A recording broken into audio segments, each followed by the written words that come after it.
Halo, balik lagi. Kali ini kita akan bahas topik yang agak berat sedikit ya, yaitu perlukah kita belajar mengontrol resiko pada aset-aset IT kita. Waktu kuliah IT atau waktu kita kerja jadi engineer IT, yang dituntut apa sih? Bisa setting server, bisa troubleshoot jaringan, kenapa harus pakai teknologi ini, di mana best practice protokol itu, dan sebagainya. Bener gak? Nah, ilmu ini agak advance sedikit ya, di atas itulah. Jadi, yang masih mindsetnya masih berbicara tentang konfigurasi, implementasi, monitoring, silahkan di skip video ini. Or, jangan di skip, ya, tonton aja. Kali-kali aja 1-2 tahun ke depan banyak yang jadi IT manager. Terus ilmu ini kepake ya kan? First, apa sih yang dibutuhkan perusahaan dari IT? Pasti corporate menginginkan agar IT bisa membantu bisnis proses mereka. Dengan adanya IT bisa lebih cepat selesai kerjanya, dengan adanya IT bisa lebih akurat diagnosanya, dengan adanya IT bisa lebih hemat penggunaan resource-nya, dan lain-lain. Nah, tanyakan dulu ke diri kalian masing-masing, kalian yang bisa merasakan seberapa perlu perusahaan kalian terhadap IT, terhadap kalian. Kalau jawabannya IT cuma sebatas install Windows, sebatas setting printer, sebatas pasang PC, ya, this video is not for you, atau belum lah. Tapi kalau jawabannya corporate kita pakai CM, pakai trouble ticketing system, punya ERP software, you are in the right track. Kenapa?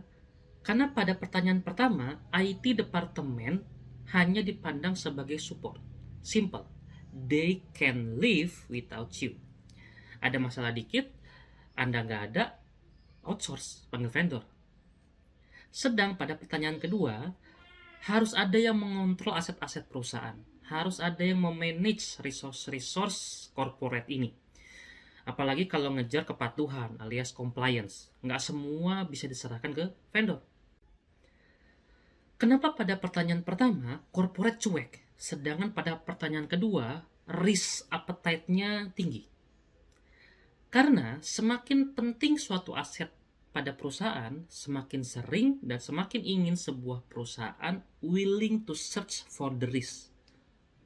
Gini deh, kita tanpa sadar kalau kita punya mainan baru, mahal pula, pasti kita akan cari cara untuk mengamankannya. Otomatis tuh. Contoh handphone deh. Wih, beli handphone baru nih, 20 juta. Pasti yang kepikiran di otak kita adalah gimana caranya supaya HP ini nggak jatuh. Dan kalau jatuh, nggak rusak. Oke, nggak jatuh, nggak rusak. Kalau hilang gimana? That is the risk identification. The first step of risk management process. Asset importance berbanding lurus dengan risk appetite. Artinya, kalau di pertanyaan kasus pertama, Anda bukan aset. Terus gimana kalau menurut kita, kita ini aset, kita nggak setuju dengan point of view perusahaan. Kita yang orang lapangan, kita tahu persis apa yang dibutuhkan oleh perusahaan. Makanya ada risk management. Salah satu prosesnya adalah assessment. Supaya kita bisa ngasih advice, ngasih saran, ngasih point of view, sudut pandang baru buat senior manajemen di perusahaan. Ini loh aset kita sebenarnya. Kita fokus di sini dulu. IT itu sebenarnya aset loh. Sedangkan yang lain, yang beberapa itu ternyata bukan aset utama kita. Kita bisa nanti-nanti aja kontrolnya. Misal, kita punya mobil, kita punya handphone. Menurut kita, dari dua item tersebut, mana yang termasuk aset, mana yang punya value? Biasanya, kebanyakan kita, anggaplah senior manajemen bilang, milihnya mobil. Mobil ini adalah aset. Kenapa? Karena mahal. Tapi, kalau kita serahkan kepada praktisi resiko atau risk department, bisa jadi yang utama bukan mobil, tapi handphone. Karena pertimbangannya sudut pandang dari praktisi resiko adalah dalam keadaan darurat, mobil bisa ditinggal. Tapi HP enggak. Ini kan alat komunikasi soalnya. Nah, pertimbangan apa yang menentukan bahwa HP ini harus diutamakan? Bukannya mobil yang harus diutamakan. Toh mobil kan bisa begini begitu. That's why ada analisa resiko. Praktisi resiko belajar ilmu-ilmu ini dan metode-metodenya untuk menganalisa resiko, untuk membantu kita menentukan mana aset yang harus diprioritaskan, mana yang enggak. Lalu kita kasih ke senior manajemen, kita kasih suggestion. Ini loh yang penting, ini loh yang enggak. Oke, sampai sini paham? Next. Kalau sudah paham, sekarang gimana caranya membuat manajemen resiko? First, you have to sort out your asset first. Bahasa gampangnya inventarisasi dulu. IT wajib ada aset manajemen. Ya yang bener aja lah. Bagaimana mau identifikasi resiko, uang aset yang mana yang kita punya aja nggak tahu yang mana. Ya. Apa saja yang termasuk aset, IT, hardware, software, license, termasuk orang-orangnya. Siapa yang bisa mengoperasikan hardware, siapa yang bisa mengoperasikan softwarenya, itu semua di-sort, dibikinkan database-nya. Kedua, analisa interdependensinya. Mana saja aset yang bisa mempengaruhi aset lain, mana saja aset yang nggak bisa kerja kalau komponen-komponennya ada yang hilang, nggak working misalnya, dan sebagainya. Mana saja aset yang bisa bikin efek domino ke bisnis proses perusahaan ketika aset ini bermasalah. You can call this process BIA. Hasil dari BIA ini keluarlah satu daftar mana saja aset-aset yang kritikal buat bisnis, sampai mana saja aset-aset yang biasa aja gitu. Kalau kenapa-napa ya efeknya nggak terlalu signifikan buat bisnis. Ketiga, membuat risk framing, ya. Apa itu framing? Membuat kriteria, membuat definisi mana saja aset yang memang harus dilihat resiko-resikonya secara menyeluruh. Idealnya semua komponen yang membantu perusahaan disebut aset, ya. Dan semua aset memang harus dilindungi. Tapi kan ya ujung-ujungnya duit gitu, nggak visible kalau satu server, satu firewall, satu aplikasi, satu antivirus, ya, atau setiap ruangan dikasih smart pin, smart locks, ya. Nah, disinilah pentingnya kita membuat definisi. Apa itu definisi kritikal buat bisnis? Apa itu definisi major proses? Apa itu definisi minor proses? Misal, saya tanya, mail server kalau mati 5 hari aja, kira-kira kritikal nggak? Oh iya pak, ini kritikal banget. Biasanya abis itu saya follow up. Apa definisi kritikal itu? Kenapa sampai ini kritikal banget? Definisi kritikal itu adalah kalau aset ini kenapa-napa, perusahaan bisa rugi 100 juta per bulan, misal. Nah, saya balik tanya, apakah email server mati 5 hari bisa menimbulkan kerugian sampai 100 juta? Ya enggak juga sih. Nah, itulah yang saya sebut create definition first in risk framing. Ya. Bisa jadi suatu aset memang menimbulkan efek domino, tapi apakah itu worth analyzing? Apakah efek risikonya instan? Apakah semudah itu risikonya bisa timbul? Kritikal sih kritikal, tapi kita juga harus lihat, kita juga harus ukur seberapa besar change atau likelihood plus berapa besar impact dari resiko itu. Jadi di risk framing kita memfilter mana saja aset-aset yang harus kita assessment dengan definisi, ya, dengan kriteria yang kita tentukan. Mana saja aset yang layak untuk di assessment. Step berikutnya, yang keempat, risk assessment. To identify, to look for findings. Kita ingin menemukan temuan-temuan, ya. Apa yang kita mau identifikasi? Threat. Ancaman terhadap aset itu apa? Vulnerability. Kelemahan apa saja yang terdapat pada aset tersebut. Exploit. Bagaimana cara memanfaatkan kelemahan-kelemahan aset tersebut. Change atau likelihood, seberapa gampang atau seberapa sering resiko eksploitasi ini bisa terjadi. Impact, efeknya apa terhadap perusahaan. Sounds like security topic for us, right? Dan memang benar. Salah satu alasan kenapa kita belajar IT risk adalah seberapa jauh IT security yang bisa diterapkan dari laporan risiko yang diterima. Remember, security exists because of risk. If the risk can be eliminated, why we should implement security?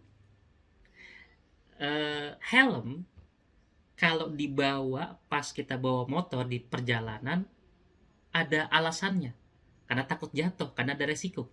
Tapi kalau kita main ke mall, main di time zone, ya, yang resiko di jalanannya itu kita bisa eliminasi, perlukah kita pakai helm? Nah, kita bisa juga nih minta tolong sama teman-teman dari IT Security Department. Pentest dong. Karena pentest atau vulnerability assessment yang di bawahnya adalah salah satu cara untuk risk assessment dalam mengidentifikasi aset-asetnya dan juga melihat control gap-nya. Belum lagi kalau kita sudah harus melihat inherent risk, resiko bawaan. Kita masak makanan pakai gas, itu pasti rentan kebakaran daripada pakai listrik. Sudah pasti tuh. Kita bawa motor jalanan itu rentan jatuh dibandingkan mobil. Sudah pasti tuh. Jadi dengan adanya assessment ini kita bisa melihat nature of risk atau sifat-sifat dari resiko di aset tersebut. Rentan jatuh kah? Rentan terbakar kah? Rentan hilang kah? Nah, beberapa diantaranya adalah persistent risk alias permanen, nggak bisa hilang, udah bawaan. Fakta-fakta yang ditemukan oleh assessment ini kita bikinkan semacam database yang kita sebut dengan risk register. Disinilah kita membuat executive summary untuk kita laporkan kepada senior management berupa risk assessment report. Ketika laporan asesmen resiko ini diterima oleh senior management, saatnya mereka decide, memutuskan which treatment that suit the risk according to their own wisdom or their point of view. Dari sudut pandang pengeluaran keuangan kah? Atau dari sudut pandang brand image kah? Atau dari yang lain? And that leads us to the fifth, ya, langkah kelima, merespon resiko. Di sini, it's up to senior management to decide what treatment should they choose to control the risk. Seperti yang tadi saya sudah bilang, mereka bisa saja melihat resiko dari aspek finansial, kayak seberapa banyak uang yang harus dikeluarkan untuk treatment ini resiko, seberapa banyak yang mereka bisa save kalau resiko ini dikontrol dengan baik. Kita sebagai praktisi risiko hanya bertugas memberikan laporan, memberikan advice to help them choose which the best control for the asset. Ada 4 yang bisa dipilih. Pertama, accept the risk. Biasanya kalau senior manajemen merasa tidak adanya financial impact, ya nggak terlalu signifikan kalau risiko ini muncul, atau cukup banyaknya failover, cukup banyaknya redundancy control, biasanya milih yang accept the risk. Kedua, avoid the risk. This is the best option jika achievable, if viable. Ya. Kalau bisa dihindari, ya hindari. Kirim barang yang fragile, yang rentan pecah, pakai motor apa pakai mobil. Kalau ada mobil, ya ngapain pakai motor? Resikonya tinggi kalau motor. Ketiga, reduce or mitigate the risk. Biasanya opsi ini dipilih kalau dirasa resikonya itu nggak bisa dihindari kayaknya. Contoh COVID nih, ya ini nggak bisa dihindari nih. Kita harus keluar, nggak keluar kita nggak bisa makan misalnya. Ya caranya meredus resiko gimana? Pakai masker, kebersihan dijaga. Begitu juga kalau opsi pengiriman yang tadi tuh, fragile things ya. Harus pakai apa kalau nggak ada mobil? Kalau pakai motor berarti kita harus pakai bubble wrap, packing, supaya apa? Minimal kalau jatuh, resikonya kita bisa minimalisir. Yang keempat, transfer the risk. Itu dia. Kita bisa minta asuransi, kita bisa minta vendor, kita bisa minta bisnis partner untuk menanggung resiko itu. Ya, mindsetnya beda sama mindset motivasi. Mindset motivasi kan kalau orang lain bisa, kita juga pasti bisa, sama-sama manusia. Kalau di resiko enggak. Kalau orang lain bisa, kenapa harus kita?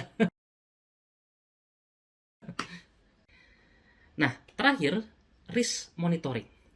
Ilmu IT risk ini atau risk secara general itu bukan one time apply, tapi continual monitoring, selalu akan kepake nih. Bisa jadi sekarang senior manajemen memilih opsi risk transfer, ya.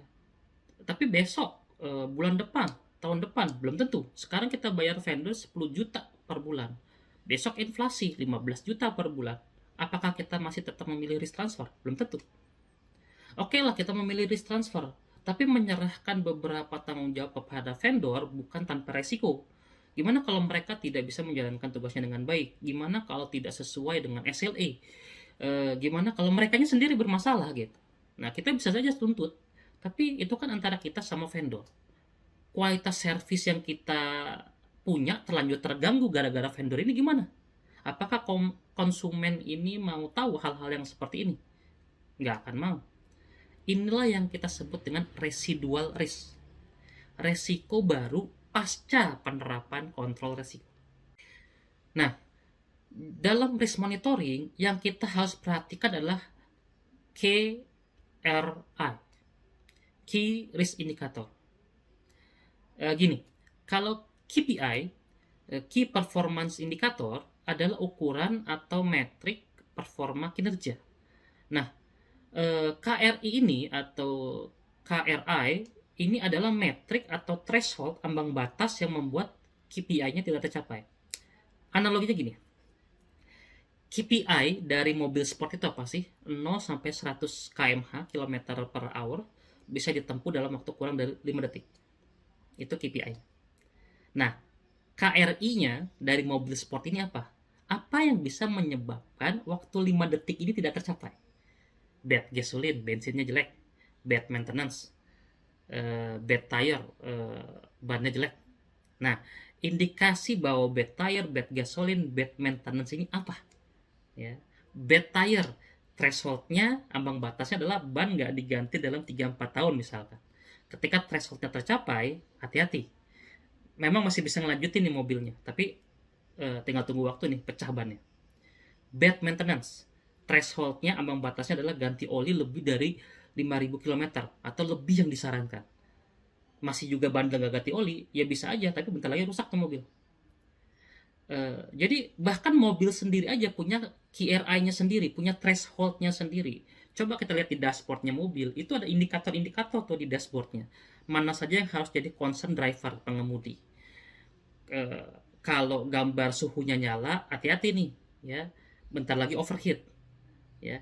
Gambar tire pressure-nya nyala, tekanan bannya ada masalah nih, hati-hati. Nah, semua dashboard itu nyala, itu adalah KRI-nya, Key Risk Indicator, bahwa ambang batasnya sudah tercapai, hati-hati. Ya, kalau Anda tetap melanjutkan, KPI mobil itu tidak tercapai. Ya, yaitu apa? Ya, mengantarkan Anda dari satu tempat ke tempat lain. Jadi, sekali lagi, KPI itu adalah indikator performa, dan KRI adalah indikator yang bisa menghalangi performa, menghalangi KPI. Nah, perusahaan yang bagus pasti punya KRI. Email server KPI-nya apa? Fast response, spam filter berfungsi dengan baik, security terjaga. Nah, KRI dari email server ini apa? Slow network, banyak spam masuk, ada beberapa unauthorized login. Dari situ kita bikinkan threshold, ya, kita bikinkan ambang batas. Dari sisi jaringan, slow network atau network yang bagus itu seperti apa metriknya? Delay kurang dari 2 detik, bandwidth-nya lebih dari 1 Mbps. Dari sisi spam filter, dalam 1 bulan maksimal 1 atau 2 buah spam yang masuk. Dari sisi security, dalam 1 bulan atau dalam 1 tahun hanya 1-2 kasus insiden tentang email access unauthorized, ya. Nah, kalau threshold ini terlewati, kita bisa siap-siap nih, bisa ambil ancang-ancang. Kalau spam yang masuk sudah lebih dari 3 buah, delay-nya lebih dari 2 detik, insiden terkait email akses sudah mulai banyak, artinya ini kontrol resikonya kita harus cek ulang nih, ya. Mesin mobilnya kita harus cek ulang, kemungkinan sudah tidak efektif lagi. Oke, segitu dulu insight tentang apa sih yang kita pelajari ketika kita belajar IT Risk Management. Mudah-mudahan ilmunya berguna. Sampai ketemu di video selanjutnya. Bye.